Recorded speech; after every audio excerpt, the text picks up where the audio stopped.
अस्सलाम वालेकुम, मेरा नाम बिलाल परवेज़ है। अच्छा, हमारी डेटा साइंस इंटरव्यू की जो सीरीज़ चल रही है उसको कंटिन्यू करते हैं और आज एक इंटरेस्टिंग टॉपिक पे बात करते हैं जो कि पूछी जा सकती है इंटरव्यू में। और बहुत दफ़ा ऐसा होता है कि इस टॉपिक को इतनी इम्पोर्टेंस नहीं दी जाती, लेकिन अगर ये आ जाए तो इसको एक्सप्लेन करना आपको आना चाहिए।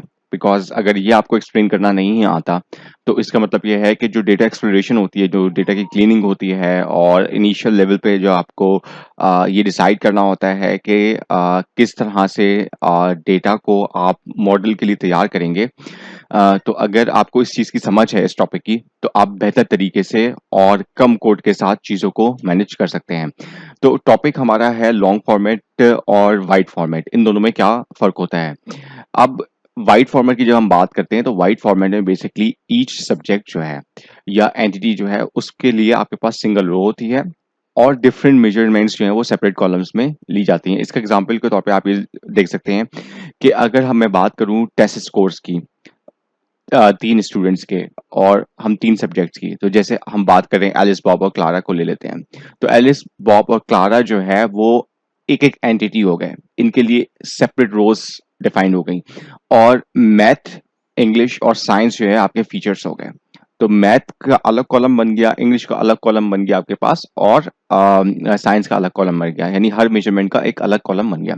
अब इसमें आप ये देख सकते हैं कि हर एक स्टूडेंट जो है उसकी एक रॉ है और सब्जेक्ट्स जो है वो कॉलम से रिप्रेजेंट हो गए। वाइड फॉर्मेट जो है आसान होता है रीड करने के लिए, स्पेशली फॉर ह्यूमंस। हमारे लिए आसान है, अगर वाइड फॉर्मेट में चीज़ें लिखी हुई होंगी तो हमारे लिए आसान होता है। और मशीन लर्निंग मॉडल्स भी एक्सपेक्ट करते हैं कि आप वाइड फॉर्मेट में उनको डेटा दें। अब आ जाते हैं लॉन्ग फॉर्मेट में। लॉन्ग फॉर्मेट में हर रो जो है वो एक ऑब्जर्वेशन को रिप्रेजेंट कर रही होती है। ठीक है? और इसको आप इस तरह से देख सकते हैं कि अगर जो हम एलिस, बॉब और क्लारा की एग्जांपल लेके चल रहे हैं तो एलिस की 3 रोज बन जाएंगी, मैथ, इंग्लिश और साइंस के लिए।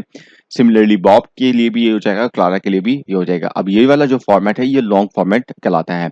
इस फॉर्मेट में जो डेटा होता है वो वाइड फॉर्मेट के मुकाबले में ज़्यादा टाइडी होता है। हर एक रो जो है वो एक ऑब्जर्वेशन को रिप्रेजेंट कर रही होती है और हर कॉलम जो है एक आपका वेरिएबल के तौर पे होता है। यानी आप ये देखें कि एक वेरिएबल आपका स्टूडेंट हो गया, एक वेरिएबल आपका सब्जेक्ट हो गया और एक वेरिएबल आपका स्कोर हो गया। तो हर एक कॉलम जो है एक सेपरेट वेरिएबल को रिप्रेजेंट कर रहा होता है, जबकि वाइड फॉर्मेट में ऐसा नहीं था। वाइड फॉर्मेट में आपके पास जो कॉलम्स थे वो बेसिकली मेजरमेंट्स को रिप्रेजेंट कर रहे थे। क्या? अच्छा, अब ये इंपॉर्टेंट क्यों है? देखें, वाइड फॉर्मेट जो है वो ज़्यादा बेहतर होता है feature based machine learning models के लिए और क्विक डिस्क्रिप्टिव स्टैटिस्टिक्स के लिए। और जबकि लॉन्ग फॉर्मेट जो है वो बेहतर होता है डेटा विजुअलाइजेशन के लिए, ग्रुपिंग के लिए, एग्रीगेशन के लिए, रिपीटेड मेजर्स और टाइम सीरीज एनालिसिस के लिए। अब इसको थोड़ा सा हम डिटेल में देख लेते हैं।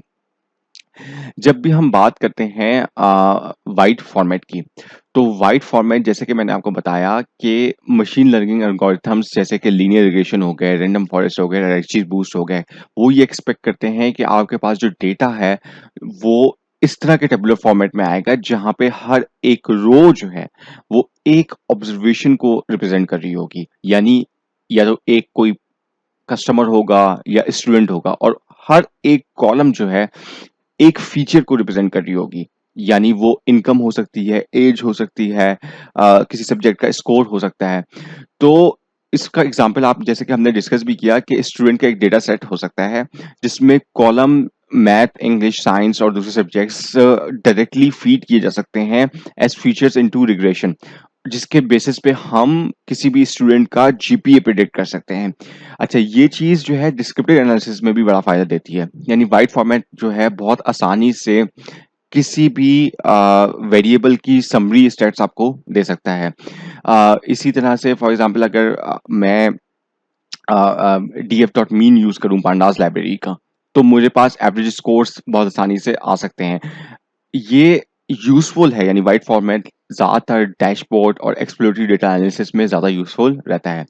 लॉन्ग फॉर्मेट जो है वो बेहतर होता है डेटा विजुअलाइजेशन के लिए। यानी अगर आप आर इस्तेमाल कर रहे हैं तो ggplot2 इस्तेमाल कर रहे हैं तो वो लॉन्ग फॉर्मेट के लिए ऑप्टिमाइज्ड है। ठीक है? इसी तरह से अगर पाइथन यूज़ कर रहे हैं तो सीबॉन या मैटप्लॉटलिब यूज़ कर रहे हैं तो वहाँ पे भी अगर आपके पास लॉन्ग फॉर्मेट है तो आप ज़्यादा आसानी से करेंगे।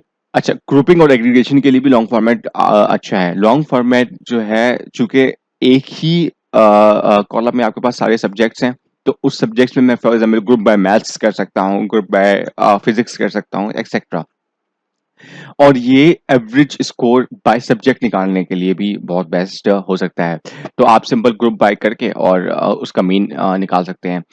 इसमें एक और चीज़ भी इंटरेस्टिंग है कि लॉन्ग फॉर्मेट जो है बेसिकली डेटा को टाइडी बनाता है, ठीक है? तो अगर आपके पास 10 सब्जेक्ट्स हैं, तो आप समझ सकते हैं कि आपका डेटा जो है शीट पे बहुत ज़्यादा वाइड हो जाएगा। लेकिन अगर मैंने ये जो 10 सब्जेक्ट थे, उनको लॉन्ग में लेके आ गया, यानी सब्जेक्ट का एक कॉलम बना दिया, तो आपके पास डेटा जो है बहुत ज़्यादा टाइडी हो जाएगा।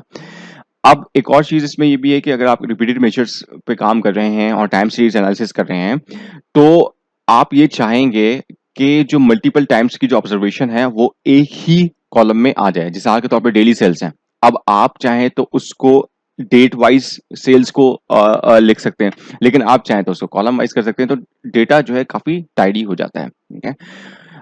लॉन्ग फॉर्मेट में एक और चीज़ भी इंटरेस्टिंग ये है कि वो कैप्चर्स जो है वो चीज़ें नेचुरली करती है। मिसाल के तौर पे date, student, school all in separate rows, तो आपके पास एक टाइडी बनता है। अच्छा, इंटरव्यू में ये चीज़ भी पूछी जाती है कि भाई आप ये बताएँ कि कौन-सा जो अ, कौन-सा फॉर्मेट है वो बेहतर है इस्तेमाल करने के लिए? तो इसका सिंपल आसान ये जवाब ये है कि ये डिपेंड करता है प्रॉब्लम टू प्रॉब्लम पे। तो आप ये कहते हैं कि डिपेंड्स करता है कि वाइड फॉर्मेट डिपेंड्स करता है टास्क पे। वाइड फॉर्मेट जो है बेहतर है मॉडलिंग के लिए और सिंपल स्टैट्स या डिस्क्रिप्टिव एनालिसिस के लिए। जबकि कि लॉन्ग फॉर्मेट जो है वो विजुअलाइज़ेशन के लिए अच्छा है, ग्रुपिंग के लिए अच्छा है, रिपीटेड मेजरमेंट्स के लिए अच्छा है। इन रियल वर्ल्ड प्रोजेक्ट्स हमको अक्सर ज़रूरत पड़ती है इन दोनों को चेंज करने की, और पांडास का की लाइब्रेरी में जो मेल्ट फंक्शन है एंड पिवट फंक्शन है, उसके थ्रू हम ये काम कर सकते हैं।